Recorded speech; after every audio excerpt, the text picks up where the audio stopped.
Gusto nyo bang magpansit kaso walang available na noodles? Kahit sa tindahan walang mabili? Pero nagtanong kayo, harina meron. Sa video na to, tuturuan ko kayo kung paano gumawa ng sarili ninyong egg noodles. Gumamit po tayo dito ng 3 cup ng harina tsaka 2 itlog. At 1 cup ng tubig na gradually natin o paunti-unti nating idadagdag sa ating mixture para makontrol natin yung moist. Magdadagdag lang kayo ng tubig hanggang sa pwede nyo na siyang masahin. Huwag yung napakabasa at saka huwag yung napakadry. Kung magdadagdag kayo dito ng asin, doon yung mismo tunawin sa tubig na dinadagdag ninyo ng paunti-unti.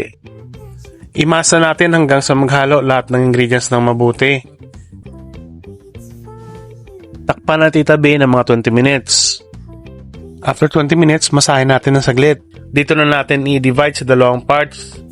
Gamitan natin ng rolling pin, di kaya bote, para mapalapad natin siya.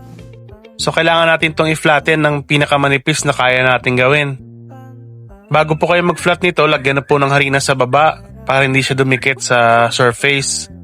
Sunod, hiwa-hiwain po natin ayon sa gusto nating magiging lapad ng ating noodles. Eto na po yung finished product natin. Budburan nyo po ng harina para hindi siya magdikit-dikit.